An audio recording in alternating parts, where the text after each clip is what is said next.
Bonjour à tous mes voisins et voisines du monde mondial, j'espère que vous allez bien. Aujourd'hui, la minute du 3 va euh, parler de l'article 402. Donc, nous allons précisément conseiller les voisins. Parce que dans ma précédente vidéo, j'ai parlé de l'article 401 et donc je disais aux voisines que lorsqu'on vous amène devant le juge pour une procédure en désaveu de paternité, ce que vous ne devez surtout pas aller dire au juge ou confirmer au juge, c'est la stérilité de votre époux. Parce qu'en faisant cela, en fait, vous donnez raison à votre époux et donc vous dites au juge que, voilà, mon époux a raison, il a le droit de désavouer mes enfants. Et donc, les voisins se sont plaints en disant, mais nous aussi, on a besoin de conseils. Pourquoi on conseille seulement les voisines? Et d'ailleurs, les conseils que vous donnez aux voisines, là, franchement, et tout. Ok, voisins, venez, on va vous conseiller aujourd'hui.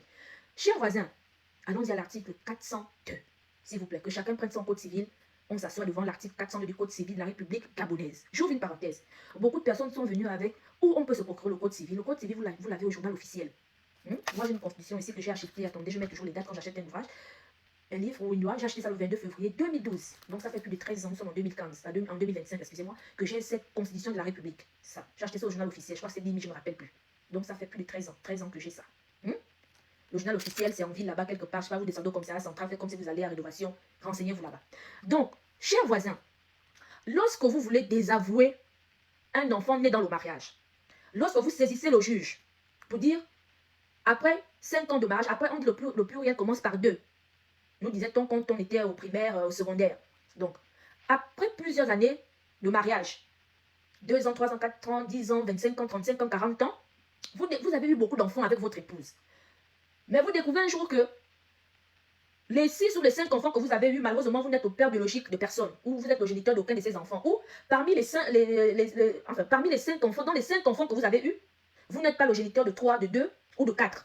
Et donc, vous décidez de désavouer 2 d'entre eux ou 3 d'entre eux. Vous saisissez donc le juge. Chers voisins, prenez-moi l'article 402, asseyez-vous, on va parler. Lorsque vous saisissez le juge, pour dire, ah, monsieur le président, je veux désavouer tel enfant et tel enfant. Monsieur le président vous demande pourquoi. Ce que vous ne devez surtout pas dire à monsieur le président, nous dit l'article 402, écoutez, je vais lire. Le mari ne peut pas fonder uniquement son action en désaveu de paternité sur l'adultère de la femme.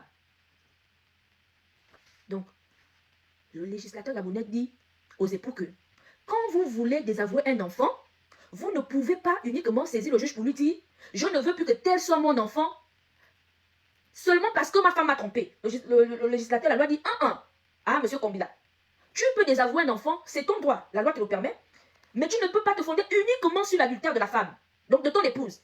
Moi, je veux que tu m'amènes d'autres preuves. Je veux que tu me dises autre chose. Donc, en plus de cet adultère-là, je veux que tu me prouves autre chose. Ou amène-moi d'autres preuves. Ou invoque-moi d'autres situations ou d'autres cas. Quels sont donc ces cas? C'est-à-dire, à part l'adultère de votre épouse, vous devez prouver autre chose au juge. Quelles sont donc ces choses ou ces situations? L'article 403 dit ceci. Nous avons d'abord la dissimulation de la grossesse. Donc, et ou la dissimulation de la naissance. C'est-à-dire que il y a des femmes qui sont mariées ici. Mais quand elles tombent enceinte, elles cachent à son épouse. Pour quelle raison? Bien, on ne sait pas. Il y a des femmes, elles tombent enceintes. Quand elle arrive au 4e mois ou 3e mois de grossesse, elle ne se voit pas encore. Elle invente un truc. Je m'en vais en France. Elle arrive en France, elle est partie pour 1 mois, elle va faire 6 mois. Donc, madame va pour accoucher. Elle cache la naissance de l'enfant. Elle cache, elle n'est pas son époux. Il y a des situations comme ça, nous allons arriver sur ces cas-là plus tard. Donc, le législateur dit à monsieur Kombila, quand tu viens devant moi pour me dire que tu vas désavouer 3 enfants, donc ton épouse et toi, vous avez eu 5 enfants, parmi les 5, tu vas désavouer 3. En plus de parler de son adultère, parce que si déjà tu dis que tu n'es pas le père de ces enfants-là, c'est qu'il y a eu adultère. Nous sommes d'accord là-dessus. Maintenant, qu'est-ce qui s'est passé? À part ça, il y a eu quoi? Il se trouve que, monsieur le président, elle m'avait caché la grossesse ou elle m'a caché la naissance. Vous comprenez un peu? Donc, ce sont des conditions cumulatives. Donc, en plus de l'adultère de la femme, il faut d'autres choses. Il faut prouver d'autres choses au juge. Donc, premièrement, la dissimulation de la grossesse. Deuxièmement, la dissimulation de l'accouchement. L'article 404 ajoute encore un autre cas ou une autre raison, ou je ne sais pas moi, que vous pouvez invoquer. Il dit ceci, ou encore l'absence de déclaration de l'enfant, ou la déclaration faite sous de faux nom. C'est-à-dire qu'il y a des mamans qui accouchent. On a des femmes ici qui accouchent.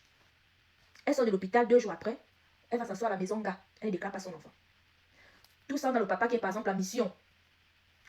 Au milieu de Port-Gentil, au milieu de la mer. La maman a accouché, elle est sortie 3 jours après. Elle ne va pas déclarer l'enfant. Pour quelle raison? Bien, le peuple ne sait pas. Donc, vous les mamans, vous qui êtes mariés là, quand vous faites les enfants, quand ton époux n'est pas là, tu vas déclarer l'enfant. Donc, le fait pour toi de ne pas avoir déclaré cet enfant veut dire qu'il n'y a pas là, il y a problème, il y a quelque chose que tu caches. Donc, ton époux peut se servir de ça Donc, en plus de l'adultère, il peut ajouter ce fait-là pour désavouer ton enfant. Beaucoup ne le savaient pas. Allez-y lire l'article 404. Le législateur dit aussi qu'en plus de l'adultère, le fait qu'une femme accouche, au lieu d'aller déclarer l'enfant, elle met son nom là, parce qu'il y a une partie où on met la mention, je crois que c'est la mention, je ne sais plus si c'est la mention 4 ou 3, il faut que je regarde, où on met le nom de la mère. Au lieu qu'elle aille mettre son nom, elle va mettre le nom de sa petite soeur, le nom de sa tante. On a les enfants ici qui sont déclarés, la maman, moi j'accouche, mais le nom de la mère c'est ma soeur, c'est ma tante, c'est ma mère. Donc le législateur dit, toi tu as ta femme, elle accouche dans ta maison, elle accouche, vous êtes mariés, mais elle va déclarer l'enfant, elle met le nom de sa soeur, elle met le nom de sa mère. Donc le législateur dit, ce fait-là, en plus du fait que tu soupçonnes que ta femme t'a ou tu as des pots de adultère, le fait même que l'enfant ait été déclaré sous un nom ou des noms qui ne sont des choses qui ne sont pas exactes, ça ne faisait pas ton enfant, donc tu dois le désavouer. Donc, cher tonton, j'ai fait une publication où je disais que l'adultère, c'est de la femme ne suffit pas pour désavouer un enfant. Les tontons là ont mis les oreilles, ils sont fâchés. Ça, c'est à l'article 401. Donc, désormais, vous qui voulez désavouer vos enfants, enfin, les enfants qui sont nés dans le mariage, à part l'adultère de la femme, vous devez prouver, en plus de ça, que la femme vous a caché la grossesse, elle vous a caché la naissance, elle n'a pas déclaré l'enfant, ou elle a déclaré l'enfant sous un faux nom, ou vous êtes stérile, ou au moment où cet enfant a été conçu, c'est impossible. Ça ne peut pas être vous parce que vous étiez, par exemple, en mission. En tout cas, vous n'avez pas eu de rapport sexuel durant cette période avec votre madame. Donc, c'est impossible que ça soit vous. Cher tonton, si vous n'avez pas compris, il n'y a pas de problème. Hein? Laissez vos questions en commentaire. Quand j'aurai le temps, je viendrai répondre. Oh, mais pardon, faites ça avant que la canne commence. Are you okay? Thank you.